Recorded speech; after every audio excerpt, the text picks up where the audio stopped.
Hello guys, good day. I'm here with one of the aspiring King of the World of Philippines 2026. Walang iba kundi si Dave.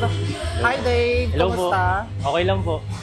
Alright, so what made you decide to join King of the World Philippines?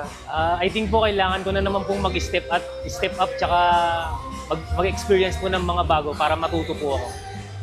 What have you been doing after a year? Di ba? You've been joining a lot of pageants. Yun po, nakafocus pa rin po sa workout, sa pagtatrabaho, tapos yun po, more on nag-focus rin sa mga projects, mga modeling po. So you're into modeling now. Yes po, na mga sa fashion show po sa mall, mga ganun po. How about yung sa mga trainings mo? Trainings po, nagte-train naman po ako, ongoing rin po yung training. Under KF po, Tito Rogil. Hello, Tito Rogil. When was the last time you joined the pageant? Last year po, Raha Filipino 2025, grand winner po. Wow, congratulations. How was your journey there? Masaya po, syempre po, may mga struggles din, pero I-keep my momentum po kasi if may gusto ka naman po talaga, kailangan lang ng sipag at tiyaga. If I'm not mistaken, so Tama. pangatlo na tong King of the World Philippines. Oo. Ano yung mga ina-expect mo dito sa King of the World Philippines? I think po dito marami akong bagong matututunan, magkakaroon ako ng mga bagong kaibigan, and syempre po madedevelop na naman yung skills at talent ko. How about your preparation? Preparation ko po ngayon, ongoing sa gym, nagte-training rin po ng pasarela, tsaka yun po, nag-e-enjoy habang malapit na po yung competition. For the Q&A, sino nag-train Q&A sa'yo? po, nagte-training po sa akin, camp ko po sa Tuguegarao.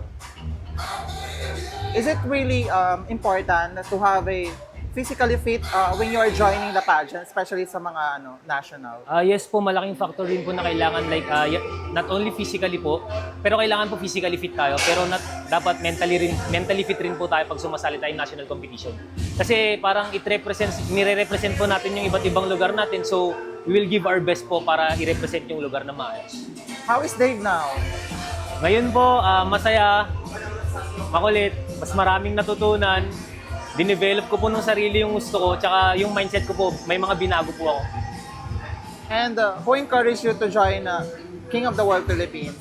Nakita ko po to sa poster po sa FB, then parang ang sinabi ko po, I want to try it again. So yun po, susubok na naman po ako, so tignan po natin kung anong mangyari.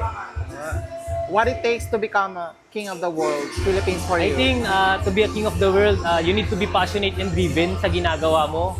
You need to be a good leader, a good example to other youth like you, na kung kaya nung iba, kaya din natin. Kailangan lang ng sipag at tiyaga. Sir, from joining pageants into modeling, ano pa yung mga pinagkakabalahan mo sa buhay? Right now po, currently working pa rin ako, gym manager and head coach of Ignite Athletics. Shout out sa gym ko. Tapos nagbabadminton, nagbabasketball, tsaka nagte-taekwondo po. Alright. For the benefits of our followers, to those who don't know about you yet, kindly introduce yourself. Hi everyone, I'm John Dave G. Aquias, 27 years old. You can follow my FB page, John Dave Aquias, Instagram, Dave.Garcia, AAA. Yun lang po. Follow po Pageant Trend. Thank you po. Alright. Thank you so much, John Dave, and it's Thank you nice po. to see you. Nice to see Best you of po. luck. Thank you.